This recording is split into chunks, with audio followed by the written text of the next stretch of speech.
वैसे खाटू श्याम जी से जुड़ी एक कहावत भी काफी प्रसिद्ध है कि बाबा श्याम रंग अर्थात गरीब को भी राजा बना सकते हैं। तो आखिर कौन है बाबा खाटू श्याम जी?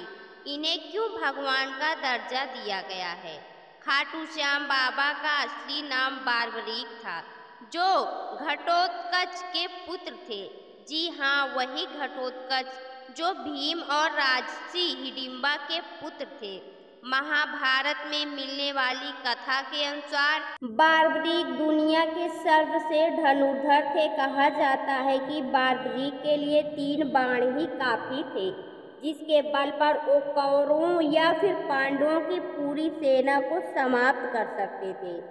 और जब महाभारत का युद्ध शुरू होने वाला था तो उनकी माँ अहिलावती ने उनसे कहा था कि पुत्र जो हारे तुम उसका ही साथ देना।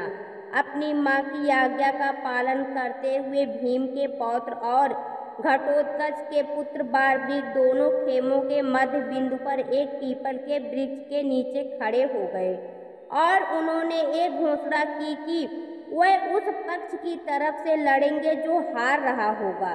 भीम के पौत्र बारबरीक के समक्ष जब अर्जुन और भगवान श्री कृष्ण उसकी वीरता का चमत्कार देखने के लिए उपस्थित हुए, तब बारबरीक ने अपनी वीरता का छोटा सा नमूना मात्र ही दिखाया। कृष्ण ने बारबरीक से कहा कि ये जो वृक्ष है इसके सारे पत्तों को एक ही तीर से भेद कर दिखाओ।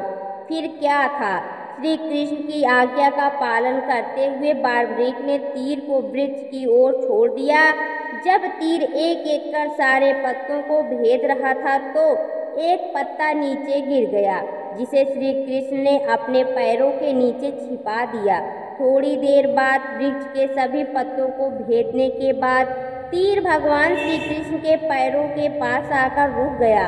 तब बारबरीक ने कहा कि हे प्रभु, आपके पैर के नीचे एक पत्ता दबा है, कृपया पैर हटा लीजिए, क्योंकि मैंने तीर को सिर्फ पत्तों को भेदने का आदेश दिया है, आपके पैर को नहीं। ये देख श्री कृष्ण भी आश्चर्यचकित रह गए, साथ ही बारबरीक की घोषणा से चिंतित भी हो गए, क्योंकि अब भगवान समझ चुके थे कि बारबरीक कितने शक्तिशाली हैं और अगर उन्होंने हारते हुए कौरवों का साथ दिया तो पांडवों की हार होनी तय थी। ऐसे में भगवान श्री कृष्ण ब्राह्मण का वेश बनाकर सुबह सुबह बारबरीक के शिविर के द्वार पर पहुंच गए और दान मांगने लगे। बारबरीक ने कहा, मांगो ब्राह्मण, क्या चाहिए? बारबरीक इस बात से अनजान थे कि उनके द्वार पर कोई ब्राह्मण नहीं बल्कि स्वयं प्रभु आए थे। इसके बाद ब्राह्मण रूपी श्री कृष्ण ने बारबरीक से कहा कि हे वत्स, मैं जो तुमसे मांगने वाला हूँ वो तुम मुझे नहीं दे पाओगे, तुम में मुझे दान देने का साहस ही नहीं है। ऐसे में बारबरीक ने कहा, नहीं ब्राह्मण, मैं आपको दान में अपना जीवन तक दे सकता हूँ, बताओ आपको क्या दान चाहिए।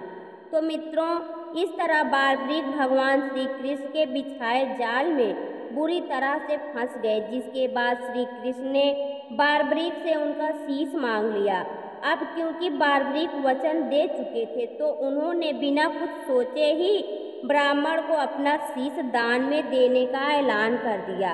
बारबरीक के ये कहते ही श्री कृष्ण अपने असली रूप में आ गए। वहीं शीश दान से पहले बारबरीक ने श्री कृष्ण से युद्ध देखने की इच्छा जताई थी, जिसके बाद श्री कृष्ण ने बारबरीक के कटे शीश को युद्ध अवलोकन के लिए एक ऊंचे स्थान पर स्थापित कर दिया, जहां से बारबरीक ने पूरा युद्ध देखा। तो मित्रों, ये थी बारबरीक के जन्म और शीश दान की कहानी। आखिर कैसे बारबरीक खाटू श्याम जी बने, अब ये भी जान लेते हैं। दरअसल युद्ध में विजयी होने के बाद पांडवों में विजय का श्रेय लेने के लिए आपस में वाद विवाद होने लगा।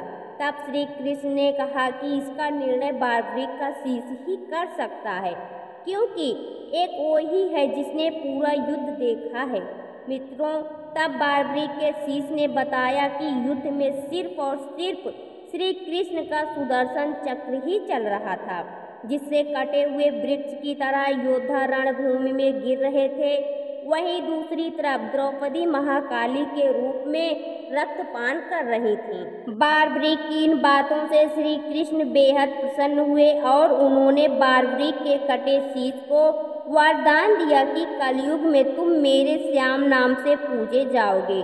तुम्हारे स्मरण मात्र से ही भक्तों का कल्याण होगा और धर्म, काम और मोक्ष की प्राप्ति होगी। और मित्रों, इसके बाद ही बार्बरी को खाटू श्याम जी के नाम से पूजा जाने लगा। तो दोस्तों, आपको आज की यह कथा कैसी लगी कमेंट बॉक्स में ज़रूर बताएं। वीडियो को लाइक करें, शेयर करें और हमारे चैनल को सब्सक्राइब करना ना भूलें। वीडियो देखने के लिए आपका बहुत बहुत धन्यवाद।